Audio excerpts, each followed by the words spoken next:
राजस्थान, मध्य प्रदेश और छत्तीसगढ़ विधानसभा में मोदी की गारंटी की जीत हुई है।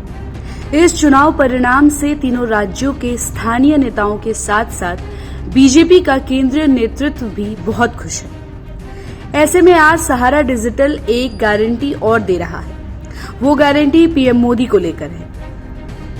2024 के लोकसभा चुनाव में न सिर्फ भाजपा की बम्पर जीत होने जा रही है, बल्कि नरेंद्र मोदी तीसरी बार फिर से देश के प्रधानमंत्री बनेंगे। सहारा डिजिटल की ये गारंटी नाहक नहीं है। तमाम तथ्यों, साक्ष्यों, भाजपा और कांग्रेस की रणनीति, उन दोनों पार्टियों के चुनाव प्रचार के तौर तरीकों और दोनों पार्टियों के सोशल मैनेजमेंट को लेकर मंथन करने के बाद मोदी की तीसरी बार पीएम बनने की गारंटी दी जा रही है। लेकिन ये गारंटी पूरी होने के लिए कुछ शर्तें भी हैं। इस वीडियो में हम उन्हीं शर्तों का खुलासा करेंगे जिन्हें बीजेपी को पूरा करना होगा। बस आप सब अंत तक हमारे वीडियो के साथ बने रहिएगा ताकि आप सब भी उन शर्तों को भलीभांति जान सके जिसकी बदौलत मोदी के तीसरी बार पीएम बनने की गारंटी दी जा रही है।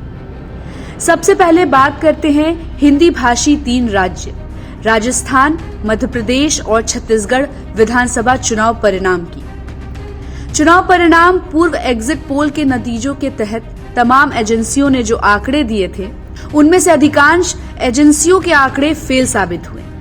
बहरहाल इन चुनाव परिणामों को लेकर बहुत कुछ लिखा जा चुका है, बहुत कुछ कहा जा चुका है, लेकिन आज हम आपको कुछ ऐसी बातें बताने जा रहे हैं जो बीजेपी की जीत और कांग्रेस की हार की सबसे बड़ी वजह बनी।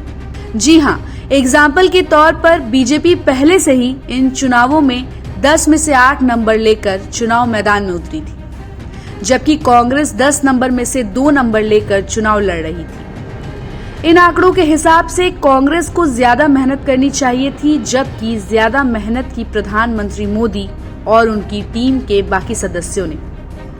कुछ महीने पहले कांग्रेस ने हिमाचल और कर्नाटक विधानसभा का चुनाव जीता था। कांग्रेस ने उसे जीत मान लिया था और बहुत दिनों तक उसी जीत का गाथा गाती रही, जबकि सही मायनों में जनता ने उन 2 चुनावों में कांग्रेस को सफलता दिलाकर उस जीत को एक संजीवनी समझकर और ज्यादा मेहनत करने का संदेश दिया था। कांग्रेस से वहीं सबसे बड़ी गलती हो गई। उसने उसे संजीवनी ना समझकर जीत समझ लिया और उसका जश्न मनाने में लगी रही, जबकि भाजपा ने उन 2 राज्यों में मिली हार को एक सबक के रूप में ले लिया।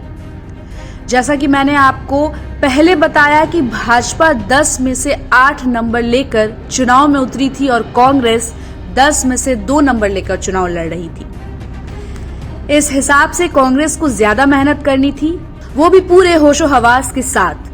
लेकिन अधिक नंबर लाने के बावजूद भाजपा हर क्षेत्र में ज्यादा मेहनत करती हुई नजर आई। पीएम मोदी ने तीनों राज्यों में ताबड़तोड़ रैलियां की।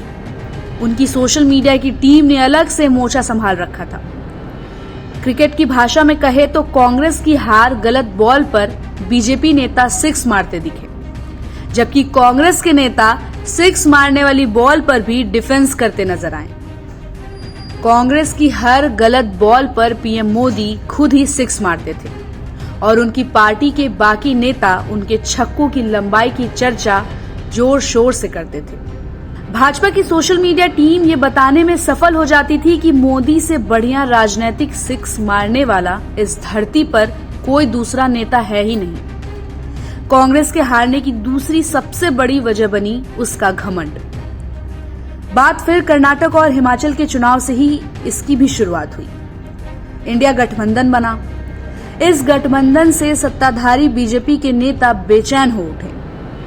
कुछ समय के लिए देश में इंडिया गठबंधन की चर्चा होने लगी थी, लेकिन कांग्रेस के नेताओं से यहां भी भारी चूक हो गई। उन्होंने बीते विधानसभा चुनाव में इंडिया गठबंधन के साथियों को तवज्जो देना तो दूर, उन्हें साथ भी नहीं लिया। नतीजा ये रहा कि गठबंधन में शामिल आम आदमी पार्टी, सपा और अन्य दल भी उन चुनावों में अपनी अपनी ढपली बजाते रहे।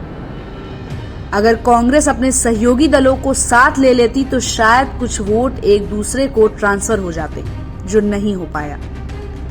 तीसरी सबसे बड़ी गलती पुराने नेताओं पर हद से ज्यादा भरोसा करना भी रहा।